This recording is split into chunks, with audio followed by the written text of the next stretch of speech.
네, 안녕하세요. 강프로입니다. 이번 영상에서는 CCS에 대해서 분석해 보도록 할 텐데, 자, 오늘 CCS가 6.5%대 하락 마감이 됐고 3,000원대 이하로 떨어졌습니다. 일주일 전에는 4,000원을 돌파하는 상황이 벌어졌지만 주가가 추가적으로 움직이지 못하고 하락하는 구간이 나왔고요. 지금은 22평에 수렴되어 있는 상황입니다. 제가 차트를 가지고 이야기를 계속해서 드리니까 차트는 과거일 뿐이다라고 이야기를 하는 사람들이 있습니다. 그런데 제가 이야기를 드리는 차트에 대한 움직임은 과거에 어떠한 패턴이 나왔으니까 이런 패턴이 나왔을 때 미래에도 이렇게 나올 것이다, 이런 이야기를 드리는 게 아닙니다. 다시 말씀드리지만 주가가 올라가는 데는 어떠한 재료, 어떠한 실적에 대한 기대치보다 가격이 먼저 반영을 하고, 그 가격이 반영하는 과정에서는 신고가 구간을 거쳐야 되고요. 그리고 신고가 구간을 거쳐야 되는 과정에서 내가 눌림목 매수로 할 건지 그리고 돌파 매수로 할 건지 그 두 가지만 체크를 한다면 CCS를 어느 구간에서든 매수를 할 수 있다. 즉 시세가 나오는 구간에서는 말이죠. 자, 그러면 저는 여기 나왔었던 상한가 두 방을 먹었느냐? 못 먹었습니다. 못 먹었어요.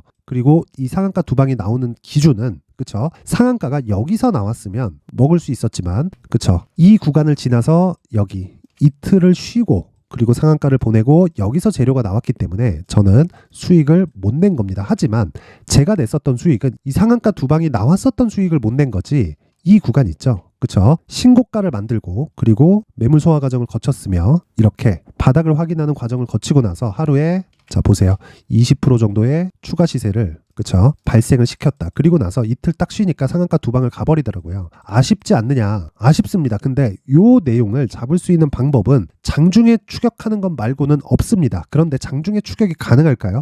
가능합니다. 가능한데 장중에 추격하면 내가 얻을 수 있는 수익의 폭도 굉장히 줄어들어요. 그래서 오늘 이야기 드릴 내용은요, CCS 기준에서 내가 제시세 구간이 있다고 이야기를 드렸는데 그게 어느 정도 가격선에서 올 건지, 그리고 지금 우리가 바닥을 확인하는 과정을 어떻게 보낼 건지, 그 부분에 대해서 집중적으로 이야기를 드리겠습니다.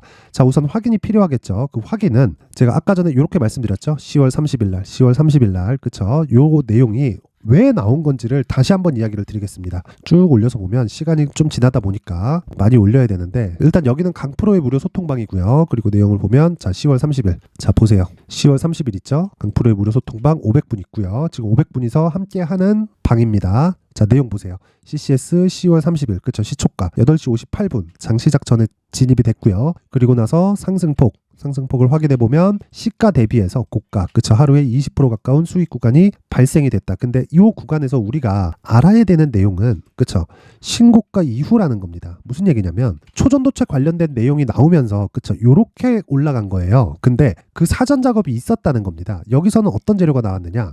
퀀텀 에너지 연구소 있죠. 그쪽에서, 그쵸, 주요 인사들이 CCS의 이사진으로 대거 합류했다. 그쵸. 그러면서 CCS가 초전도체 관련 사업을 한다. 그러면서 테마주로 엮였는데, 그랬을 때는 이미 보세요, 점 상한가를 가버렸고요. 그 다음 날도 16%의 강세를 보였습니다. 그쵸. 그러면서 시간의 하한가를 갖고 그 다음에 움직임이 이렇게 나오다가 빠진 건데, 우리가 먹을 수 있는, 즉 수익을 낼 수 있는 구간은요, 그쵸, 신고가, 조정 구간, 반등 확인, 그쵸, 그러면서 돌파하는 관점에서 매수. 추가적으로 보유하기 위해서는 10월 30일 날, 그쵸, 10월 30일 날 상한가를 갔어야 됩니다. 상한가를 갔으면 추가적으로 보유가 가능합니다. 보유가. 근데 상한가를 가지 않았을 때는요, 왜 보유가 안 되느냐? 상한가를 가게 되면 다음날 갭이 어느 정도 보장이 되거든요. 그쵸, 90%의 확률로 갭 상승이 나온다고 보시면 되고, 이런 과정에서 우리가 알아야 되는 내용은 한 가지밖에 없다. 신고가를 만들고 나서 주가가 상승을 한다. 자, 오늘 상한가 종목이 있습니다. 메디아나. 자, 보세요.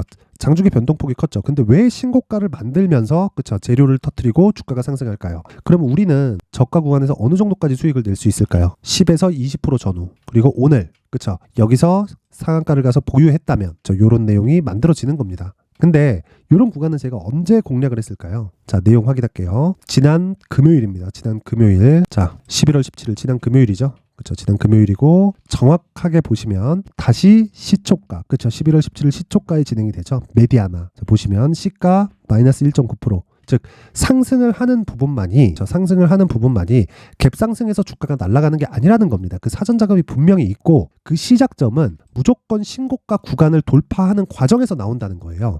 정확하게 신고가를 돌파하는 과정에서 다음날, 그쵸, 갭으로 떨어뜨리니까 저는 시초가에 매수 주문을 넣은 겁니다. 그쵸, 이런 내용이 주성 엔지니어링이라고 다를까요? 주성 엔지니어링은 반도체입니다. 반도체 종목은 지금 연일 신고가를 가고 있죠. 시장이 좋지 않은데도 말이죠. 그렇죠? 그래서 제가 이야기를 드리는 내용은 주식시장에서 가격보다 빠른 건 없고 가격 이상의 움직임을 내가 보기 위해서는 한 가지 내용이 추가로 필요하다는 거예요. 그 한 가지 내용은 신고가를 만들고, 이게 첫 번째고, 신고가 만든 이후에 매물 소화 과정을 거쳐야 되고, 그리고 매물 소화 과정을 거치는 과정에서 내가 눌림목 구간에 매수할 건지, 아니면 메디아나나 아까 전에 말씀드렸던 CCS처럼 돌파 구간에 내가 매수할 건지, 그 내용만 내가 체크해서 매수 구간을 잡으면 끝이다. 여기까지가 끝이다. 더 이상 추가적인 내용이 없다. 그리고 나서 재료가 발생을 하잖아요. 그렇죠? 그러면 매도하는 구간을 잡아야 되는 겁니다. 자, 그럼 CCS 볼게요. 다시 CCS로 돌아와서 보면, 자, 보세요. 저는 이 구간에 매도를 하고 나서 하루에 20% 수익을 내고 이렇게 된 겁니다. 그리고 나서 자, 쓸데없이 또 빠집니다. 그쵸? 쓸데없는 건 아니지. 주가가 올라갔으니까 그게 쓸데없다고 볼 수는 없지만 시간외에서, 그쵸? 하한가를 가버렸어요. 하한가를 가는 과정에서, 그쵸? 수급은 들어왔는데 하한가를 갔으니까 당연히 공략을 해야겠죠. 이날이 언제입니까? 11월 6일입니다. 11월 6일 한번 볼게요. 자, 내용 한번 확인하겠습니다. 자, 계속해서 공략하는 거 보이죠? 11월 3일에도 DIT 반도체고요. 두산테스나 당연히 반도체입니다. 시장이 안 좋은데도 불구하고 두산테스나는 지난 금요일도 계속해서 강세를 보였어요. 이건 베이스가 잡힌다는 거죠. 그 베이스가 뭐예요? 하이닉스입니다. 이런 건 보유가 돼요. 그런데 CCS를 포함해서 메디아나 같은 종목들은요, 아직까지 대형주가 베이스로 딱 붙들고 있는 상황이 아니기 때문에, 물론 업종별로 차별이 되겠지만 그 업종별로의 차별은 시가총액의 규모에 대한 차별이지, 업종별 대형주가 버티고 있었을 때 종목들은 움직임을 충분히 보여줄 수 있고 그 시작점은 여지없이 신고가다. 그 부분을 잊지 마시길 바랍니다. 그리고 내용 계속 확인해 볼게요. 11월 6일 확인하겠습니다. 자, 보세요.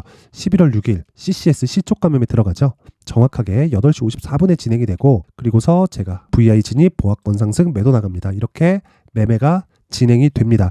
다시 말씀드리지만 주식시장에서 신고가보다 더 중요한 내용은 없고요. 그리고 CCS 같은 경우에도 이미 신고가를 만들었기 때문에 이 구간에서 바닥 대비해서 너무 많이 올랐죠. 아직 마지막 한 방에 시세가 남았다. 그런 부분을 강프로의 무료 소통방에서 계속해서 진행을 하고 있고요. 지금 당장에 어느 정도 빠질지는 100% 확신할 수는 없죠. 그렇기 때문에 제가 내용을 장중에 계속해서 추적하고 있는 상황을 오셔서 보시면 됩니다. 자, 간단합니다. 신고가 만들고 나서 매물 소화 과정을 거치고요. 그 매물 소화를 거치는 과정에서 반드시 대형주의 유무를 체크한다. 대형주가 없었을 때는 돌파 관점으로 보고요. 대형주가 있었을 때는 눌림목 구간에 매수해도 된다. 하지만 이 구간에서는 단기 보유 전략, 2주 안에 내가 매도하고 나올 수 있는 가격을 잡자. 이 내용이 끝입니다. 더 이상 추가적으로 발생할 수 있는 내용은 없다. 그쵸? 초전도체 관련해서 엄청나게 성장할 거다, 앞으로 미래가 바뀔 거다, 새로운 세상이 열릴 거다, 이런 부분보다 더 중요한 건 가격이라는 거고, 그런 가격적인 분석을 강프로의 무료 소통방에서 진행을 하고 있으니까 내가 시장에서 투자하고 있는 과정에서 심리가 안 잡힌다, 멘탈이 안 잡힌다 하시는 분들은 무료 소통방으로 입장을 하시면 됩니다. 당연히 무료로 진행을 하고 있고요. 영상 상단에 있는 전화번호로 참여라고 문자를 보내주시는 분들에 한해서만 제가 강프로의 무료 소통방 입장 링크를 순차적으로 공유를 해드리도록 할 테니까 시청해주시는 모든 분들이 상단의 전화번호 확인해서 참여라고 문자 보내주시면 됩니다. 자, 그리고 무엇보다 제가 분명히 말씀드립니다. 시세 한 방 남았고요. 그 남아있는 과정에서 어떤 식으로 가격을 잡아야 되는지는 제가 CCS의 가격 그리고 단기 보유 전략으로 준비를 해놨으니까, 자, 요 내용까지 제가 영상에서 이야기를 드리면 내용이 너무 길어질 수 있습니다. 자, 그래서 CCS의 가격과 그리고 단기 보유 전략, 다시 말씀드리지만 단기 보유 전략은 무조건 2주 안에 수익이 날 수 있는 가격대가 핵심입니다. 주식 투자에서 단기 전략은 2주 안에 모든 걸 다 끝내고 나오는 것을 의미를 하고요. 특히나 CCS 같은 세력주들은 2주도 가면 안 됩니다. 그쵸? 최소한 2주도 진행되면 안 돼요. 언제 급락이 나올지 명확하게 파악할 수 없기 때문에 2주 안쪽으로 끊어낼 수 있는 가격 전략이 필수적으로 필요하다. 그 내용을 여기 19페이지에 걸쳐서 준비를 해놨으니까 영상 상단에 있는 전화번호로 숫자 3이라고 문자를 보내주시는 분들에 한해서만 제가 CCS의 가격 그리고 단기 보유 전략을 공유해 드리도록 하겠습니다. 자, 항상 시청해 주셔서 감사드리고요. CCS 한 방 남았으니까 너무 걱정하지 마시고 지금 중요한 건 가격인 점 잊지 마세요. 자, 이제 23년도 다 끝나가지만 매매를 하시면서 스트레스를 받으시는 분들이 있을 수 있습니다. 시장이 항상 그렇긴 하지만 그래도 제 구독자분들과 시청해주시는 분들을 위해서 앞으로 차기 주도주가 될 수 있는 대시세 종목을 준비를 해왔습니다. 단타나 짧은 수익만을 쫓다 보면요, 잦은 손절로 계좌가 망가지는 건 순식간이고요. 그만큼 수익하고는 거리가 멀어지겠죠. 장기간 유지하기가 어렵기 때문입니다. 결과적으로 주식시장에서 돈을 벌기 위해서는요, 어떤 계기를 만들어야 되는데 그 계기는 한 종목에 비중을 실어서요, 수익을 보는 것 말고는 없습니다. 쓸데없이 잦은 매매를 하지 말라는 이야기고요. 그리고 한 종목에 비중을 실을 수 있어야 된다는 겁니다. 그런데 이 비중을 실는 과정에서 성장 산업군에 대한 이해가 필요하다는 겁니다. 이 부분을 반드시 기억을 하셔야 돼요. 자, 이런 성장 산업에 대한 구조와 제가 앞서 말씀드렸던 신고가 그리고 선반영 구조에 대해서 이해를 했을 때 이런 매매를 할 수 있게 됩니다. 2월 7일 강프로의 대시세 종목으로 에코프로 매수가는 17만원 이에서 진행이 됐고요. 그리고 목표가는 50만원부터 자율 매도 구간으로 잡았죠. 예상 수익 범위가 200% 이상으로 되어 있는데 신고가 이후에 선반영 평균치가 200% 이상이기 때문에 그렇습니다. 자, 그런데 에코프로가 2차전지 양극재 기업이죠. 2차전지 양극재는 친환경이라는 범주 안에 속해 있다고 보시면 됩니다. 근데 제가 항상 이야기를 드리죠. 시세는 항상 연결된다고요. 앞으로 나올 대시세 종목도 이런 친환경이라는 성장 산업군에 포함되어 있어야 됩니다. 자, 이런 성장 산업군에 포함되어 있는 걸 확인한다면 이 내용처럼 세 가지의 공통점을 가지고 있습니다. 1년에 많은 종목이 발생하지 않고요. 그리고 세력들의 장기간 매집 구간이 확인돼야 되고, 그리고 상승하기 시작하면 평균적으로 3개월 정도의 상승 구간을 보이기는 하지만 제가 2개월이라고 작성을 해온 건 한 가지 내용 때문입니다. 한 달은 확인하는 과정이 필요하기 때문입니다. 이게 무슨 얘기냐면 성장 산업에 대한 부분 그리고 이런 공통점, 여기다가 기술적인 내용을 다 포함을 시키더라도 절대적으로 가격이 우선적으로 반영이 되는 것이기 때문입니다. 에코프로도 마찬가지예요. 장기간 하락하면서 최악의 국면을 거쳐왔고요.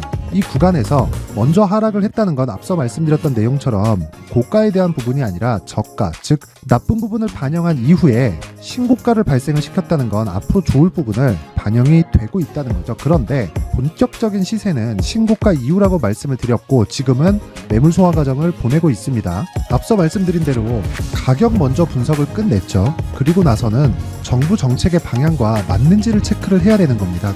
2023년 대시세 종목인 에코프로도요, 정부 정책의 방향에 맞는 종목이라고 볼 수 있겠죠. 물론 이런 종목들도요, 신고가 이후에 시세를 낸다는 건 반드시 기억하고 있어야 됩니다. 자, 이런 내용을 토대로 23년 상반기 에코프로와 같은 대시세 종목을 준비를 해왔습니다. 자, 하반기 대시세 종목은 영상 상단의 전화번호로 대시세라고 문자를 보내주시는 분들에 한해서만 공유해드리도록 할 테니까 영상 상단의 전화번호 확인해서 하반기 대시세 종목으로 큰 수익 내셨으면 좋겠습니다.